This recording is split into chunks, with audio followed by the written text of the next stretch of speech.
नमस्कार, आप देख रहे हैं भारत 24, साथ में आपके शिखा ठाकुर। भारत 24 में अखंड भारत लेकर एक बार फिर से हाजिर हो गए हम। अखंड भारत में देश के हर हिस्से की खबरें हम आप तक पहुंचाते हैं। और चलिए खबरों की शुरुआत बिहार की राजधानी पटना से करते हैं। पटना में बागेश्वर धाम के पीठाधीश्वर धीरेन्द्र कृष्ण शास्त्री की कथा का आज आखिरी दिन है और बाबा की कथा इस वक्त चल रही है। पंडाल से चारों ओर दूर दूर तक फैला जन सैलाब किसी भी राजनीतिक दल की नींद खराब करने के लिए पर्याप्त माना जा रहा है, जो अपनी सभाओं में भीड़ जुटाने के लिए महीनों कड़ी मेहनत करते हैं और पैसा खर्च करते हैं बाबा की भक्ति में। बीजेपी के नेता लीन हैं तो वही विरोधियों को मिर्ची लगी हुई है। इन सब के बीच बाबा के पोस्टर पर कालिख पोती गई खुद को गालियां दे रहे लोगों को जवाब देते हुए धीरेन्द्र कृष्ण शास्त्री ने कहा, सेम टू यू। साथ ही बाबा ने यह भी कहा कि भारत हिंदू राष्ट्र बनकर रहेगा। एक रिपोर्ट आपको दिखाते हैं। बागेश्वर की दहाड़, बिहार में पोस्टर वॉर। हिंदू हिंदुत्व और हिंदू राष्ट्र पर बागेश्वर सरकार वर्सेस विपक्ष। राम कथा इफ्तार, नीतीश सरकार के खिलाफ एजेंडा तैयार। 5 दिन में बाबा बागेश्वर ने बिहार में सियासी तपिश बढ़ा दी। एक तरफ बीजेपी के नेता है तो दूसरी तरफ पूरा विपक्ष। रावण का जरूर बाग है, पर अधिकार आपका है। तो माता जानकी जी ने कहा, बेटा बड़े बड़े राक्षस रखवाली करते हैं। हनुमान जी बोले, माता हमें चिंता नहीं है। बोले क्यों? सिर पर सीताराम, फिकर फिर क्या करना। बाबा बागेश्वर हिंदू राष्ट्र की बात कर रहे हैं, अपने भक्तों की पर्ची निकाल रहे हैं, तो विरोधियों को लग रही है मिर्ची। किस बाबा के बारे में बात कर रहे हैं? असली बाबा जो हैं वो देवराहा बाबा थे। देवराहा बाबा जैसे कोई बाबा नहीं हुए। वो 400 साल जिंदा रहे देवराहा बाबा, इसलिए देवराहा बाबा को हम लोग मानते हैं। उन्हीं के आशीर्वाद से हमारा जन्म हुआ है, इसलिए और कोई बाबा आवा टाबा आपको हम नहीं जानते हैं। बिहार में कृष्ण राज है, महागठबंधन की राज है। महाराज जी, रावण में 2 प्रसंग है, एक हनुमान जी का, दूसरा अंगद जी का।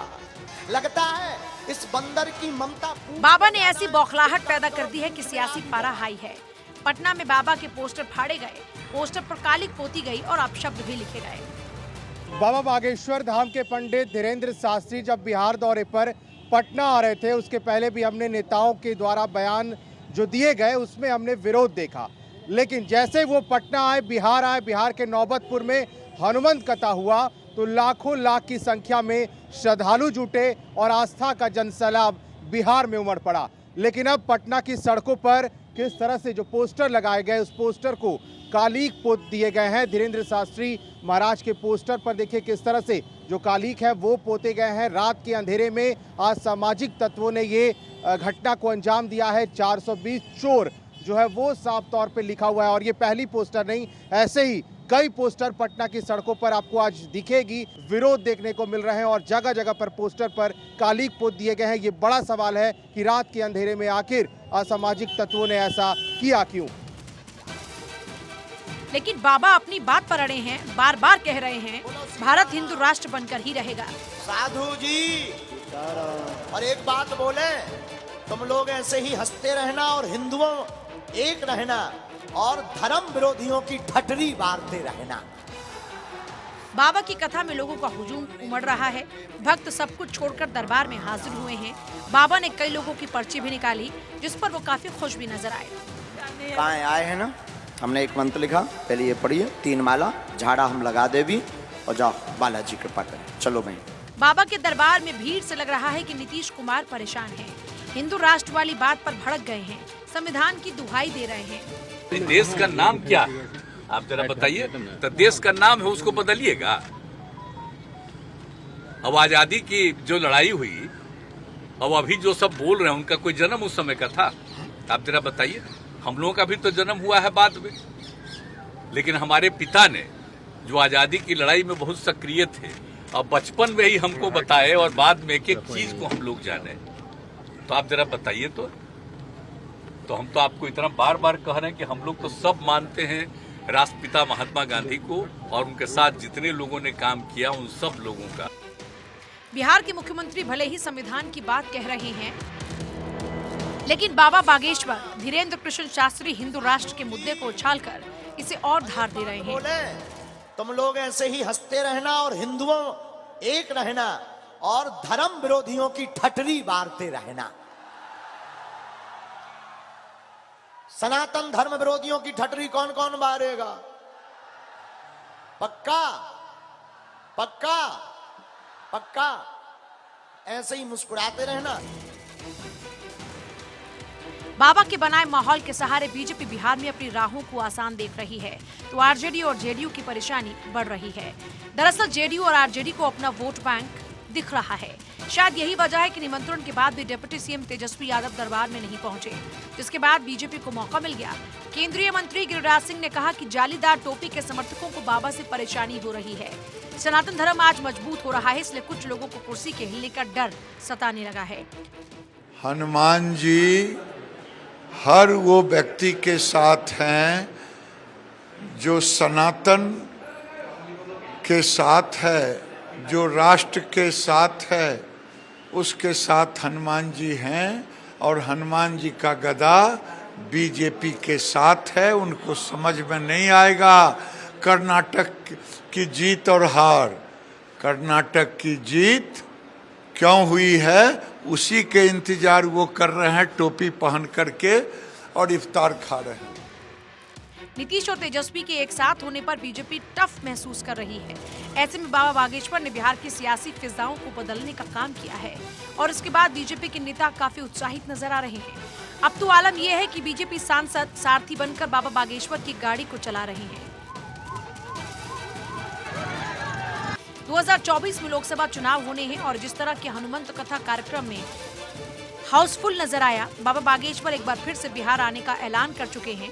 सितंबर में फिर से दरबार लगाएंगे और माना जा रहा है कि 2024 चुनाव तक कई बार बाबा बागेश्वर का ये दरबार लगने वाला है। Bureau report, Bharat 24। तो देखिए, बाबा बागेश्वर 5 दिनों से इस वक्त बिहार में हैं। आज उनका आखिरी दिन है। ऐसे में आपको बाबा बागेश्वर ने पिछले कुछ दिनों में जो भी बातें कही हैं उसके बारे में कुछ इन्फॉर्मेशन, कुछ जानकारी देते हैं।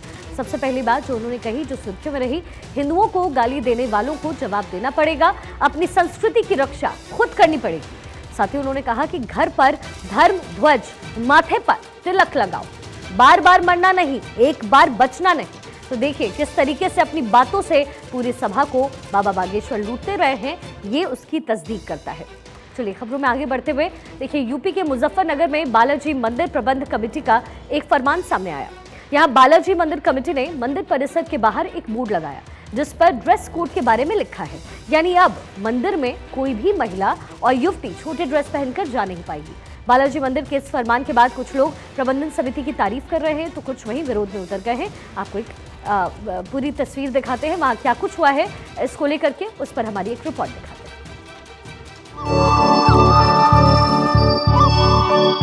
मुजफ्फरनगर का बालाजी मंदिर अपने अनोखी अपील को लेकर चर्चा में है। मंदिर की प्रबंध कमेटी ने मंदिर में आने वाले भक्तों के लिए ड्रेस कोड अनिवार्य कर दिया है। इसके लिए बकायदा नोटिस बोर्ड पर नोटिस चस्पा कर दिया गया है। नोटिस बोर्ड में चस्पा नोटिस में लिखा है कि सभी महिलाएं और पुरुष मंदिर में मर्यादा वस्त्र पहनकर ही आएं। छोटे वस्त्र, half pant, Bermuda, mini skirt, night suit, कटी फटी जीन्स पहनकर मंदिर में न आएं। ऐसे में सवाल है कि आखिर लोगों के पहनावे पर मंदिर प्रशासन को ऐतराज क्यों है? मंदिर की तरफ से ये सलाह दी गई है कि मंदिर जो एक धर्म पर एक क्षेत्र है, यहाँ पर जो भी यात्री आवे वो धर्म परिवेश में आवे तो बहुत अच्छा है। हो ये रहा है कि जो युवा वर्ग है वह जो है मंदिर में जब आता है कोई भी कपड़ा पहन के, जैसे स्कर्ट पहने आया, फटी हुई जीन्स पहने आया, युवा लड़का है हाफ कच्छा पहने आया, इस तरीके से। तो हम लोगों ने चयन किया कि जब जिस परिवेश से मंदिर में बैठे हुए भक्तगण परेशान हुए या कटाक्ष करें, ऐसा परिवेश पहन के मंदिर में आना अशोभनीय है। इतना ही नहीं, अगर मंदिर प्रशासन के नियमों का कोई भक्त उल्लंघन करता है तो उस पर जुर्माना भी लगाया जा सकता है। इसके पीछे तर्क दिया जा रहा है कि मंदिर की मर्यादा को बनाए रखने के लिए ऐसा किया जा रहा है, जिसका समर्थन कुछ भक्तों ने भी किया है। ये आग्रह की गई है कि छोटे कपड़े और वस्त्र को थोड़ा सावधानी से पहनकर आइए। वैसे सनातन धर्म में आपकी आस्था है, आप क्या पहनकर आना चाहते हैं, और बाकी आजकल के मॉडर्न जमाने को देखते हुए अपील की गई है। बाकी श्रद्धालुओं के ऊपर है आप क्या पहन कर आना चाहते हैं। मेरे को इसकी जानकारी नहीं थी, मैं अगली बार से लोअर या फिर पूरे कपड़े पहन कर आऊँगा। मंदिर ने छोटे वस्त्र पहन के आने पर रोक लगाई है, जो कि सही भी है, छोटे वस्त्र किस लिए है? घर में आराम के लिए है कि घर में पहन रहे, छोटे वस्त्र पहन लिए, कंफर्टेबल रहे। लेकिन हम शादी में जा रहे, वहाँ तो हम वो पहन के नहीं जाते, बनियान में या बरमूडे में नहीं जाते। शादी में जाने के लिए, अच्छा दिखने के लिए कोट पैंट वगैरह हम पहनते हैं। तो क्यों ना हम मंदिर में भी जाने के लिए भगवान को अच्छे दिखें, हम छोटे वस्त्र में जाके मंदिर की मर्यादा से क्यों खिलवाड़ कर रहे हैं? ये हमें ही सोचना पड़ेगा, क्योंकि मंदिर हमारी संपत्ति है। हम इस अपील को कितना सही मानते हैं? बहुत बढ़िया, 100% सही है। वैसे मंदिर परिसर के नोटिस बोर्ड की तस्वीरें अब सोशल मीडिया पर खूब शेयर की जा रही हैं, क्योंकि मुजफ्फरनगर के बालाजी मंदिर में आने वालों के लिए ड्रेस कोड लागू कर दिया गया है। Bureau report, Bharat 24।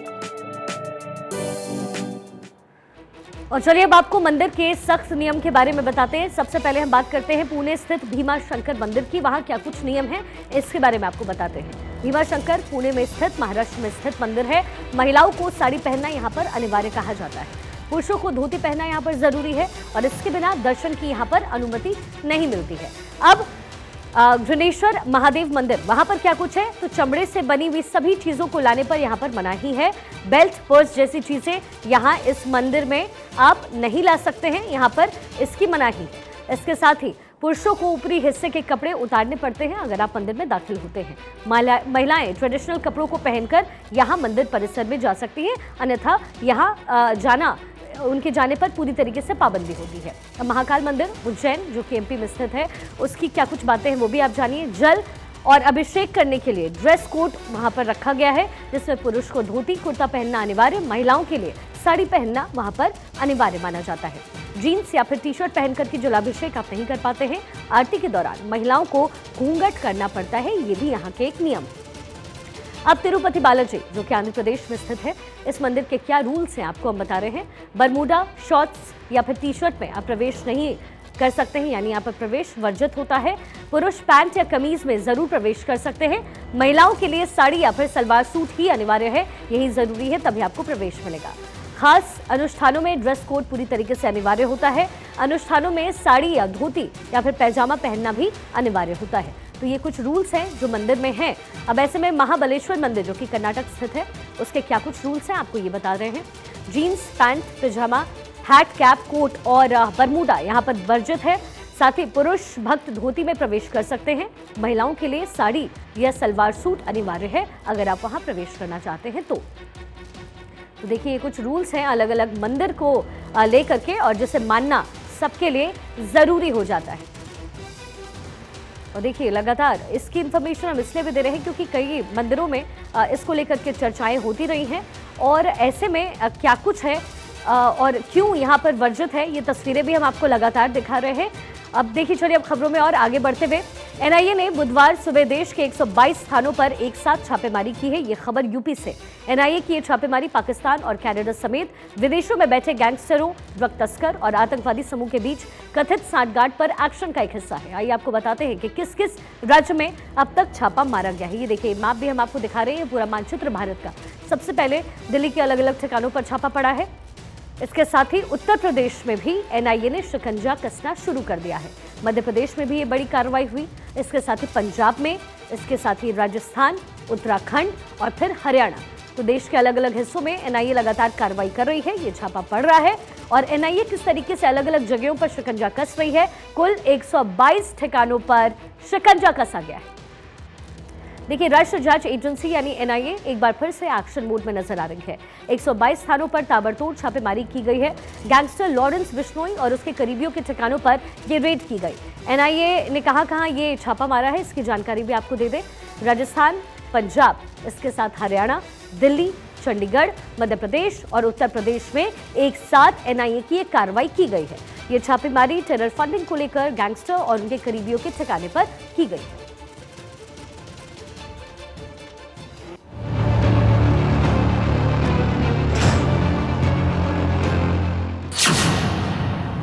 गद्दारों की शामत आई, 6 राज्यों में एनआईए की स्ट्राइक।